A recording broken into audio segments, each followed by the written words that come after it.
Fala galera, seja bem-vindo ao nosso canal. A gente vai trazer o pós-jogo do Flamengo aqui. Hoje a gente vai trazer aqui o Bruno Pivetti na sua coletiva, explicando o que aconteceu, vai falar um pouco sobre a partida, tá? Mas antes de a gente soltar o vídeo aqui, eu quero te pedir, galera, para você se inscrever no canal, deixar o like e acionar o sininho para mais vídeos aí, para quando a gente fizer vídeo te notificar para você estar assistindo aí, tá, galera? Para você não perder nada, tá bom? Então não esqueça, o like é muito importante para subir o vídeo, tá? E a gente vai agora colocar a coletiva aqui para você aqui do Bruno Pivetti, tá? Tudo bem? Boa noite. Queria que você falasse hoje sobre a partida. Você teve uma expulsão muito cedo, com 10 minutos de jogo você perde o Carbone, bota o Gustavo logo depois do gol, acaba tirando um meia, fica jogando num 4-2-3. Queria que você fizesse sua análise da partida de hoje. Boa noite. Realmente, a partida de hoje foi condicionada por termos perdido um jogador com 10 minutos de jogo, né, 9, 10 minutos. A partir daí a gente vem numa sequência forte, né? O adversário estava fazendo seu segundo jogo e nós o terceiro, com uma diferença de 2 dias entre um jogo e o outro.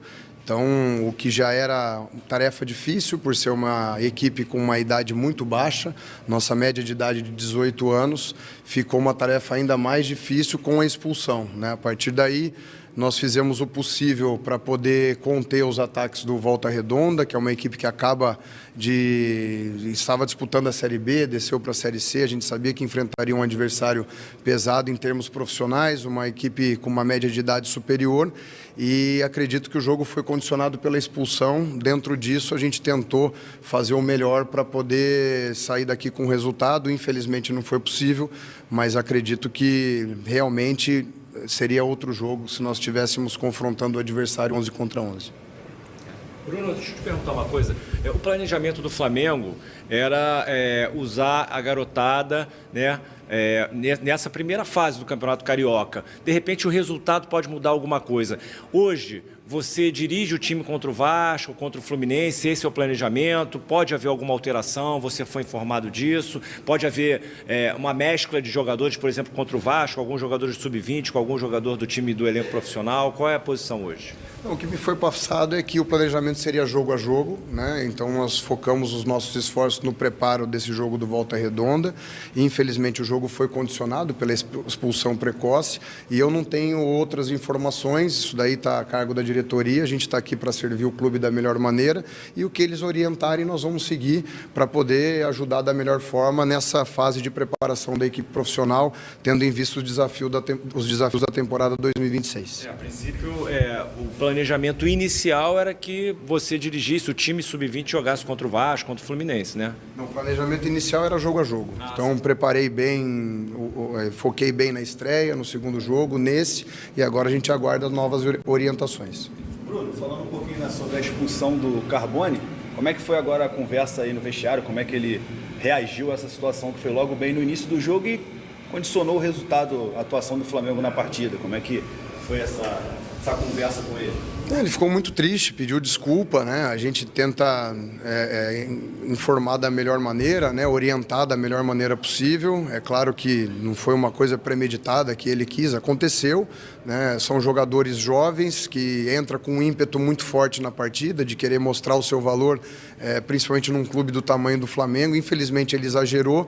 Acredito que a primeira falta, não sei, com 2 minutos de jogo, não seria para cartão amarelo, né? Valeria ali uma conversa.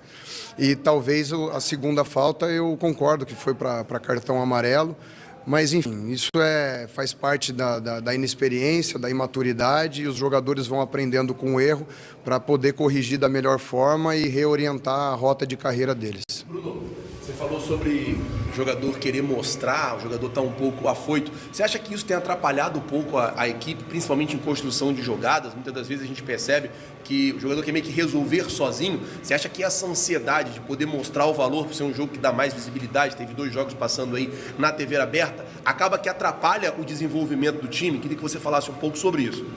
Eu vi essa questão mais no segundo tempo contra o Bangu, que o jogo foi muito picotado e os jogadores realmente ficaram ansiosos para tentar empatar o jogo de qualquer maneira. Aí a gente fugiu um pouquinho daquilo que é o nosso modelo, começamos a alçar muitas bolas na área.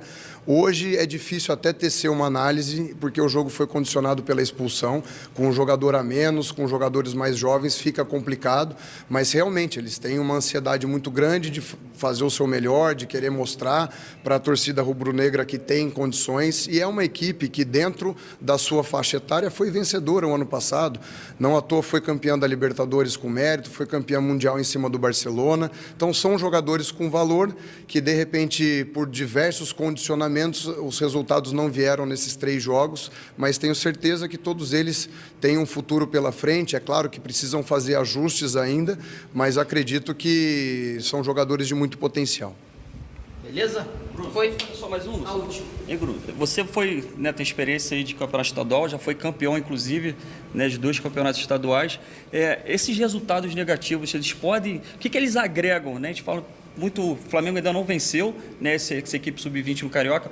O que eles estão agregando? O que eles podem agregar, né, à carreira desses jogadores? Esses resultados mudam a maneira como você enxerga, né, a maturidade desses atletas? Eu acredito que não tenha um impacto na carreira deles, porque são jogadores sub-20 jogando contra profissionais, né?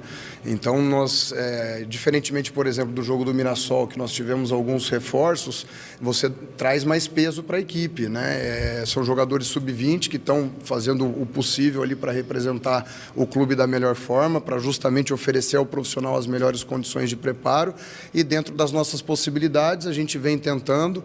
O jogo de hoje acabou sendo uma covardia pela expulsão precoce e fica até difícil a gente tecer qualquer análise, mas são jogadores que vão evoluir, têm muito potencial, ainda não chegaram a maior parte são ainda jogadores sub-20, né? Nós jogamos com a maioria de jogadores nascidos em 2007, que são o 2º ano de juniores, nós estamos em janeiro ainda, então são jogadores que precisam do amadurecimento, de um maior preparo para poder ter longevidade no futebol e consequentemente, fazer uma carreira feliz.